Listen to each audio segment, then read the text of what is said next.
आपल्या मुलीचं लग्न जमल्यानंतर तिला बाबा सांगतात, जिंदगी सिनेमासारखी असावी म्हणण्यापेक्षा जिंदगी सिनेमासारखी जगा. 3 तासांचा सिनेमा पाहतो. मग कोणतीही गोष्ट 3 तासांपेक्षा जास्त डोक्यात का ठेवायची? सिनेमात 3 ते 4 गाणी असतात. तसंच आयुष्यात 3 ते 4 खास क्षण येणारच. एक आनंद देईल, दुसरा दुःख देईल, तिसरा सावरायला शिकवेल आणि चौथा मजबूत बनवेल. सिनेमात विलन असतो, तसंच आयुष्यात काही लोक भेटतात. त्यांना जास्त फुटेज द्यायचं नसतं. सिनेमाची सुरुवात छान असते, मध्य रडत खडत धडपडत जातो.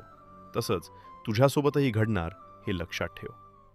आणि शेवट, सिनेमात जसा गोड होतो तसाच तुझाही होईल. फक्त संयम ठेव. कारण आयुष्य असंच असतं. त्यात आपण ठरवायचं ते कसं जगायचं. आणि सर्वात महत्त्वाचं, मनसोक्त जग. कारण आयुष्याच्या चित्रपटाला वन्स मोर नसतो आणि नेक्स्ट शो पण नसतो.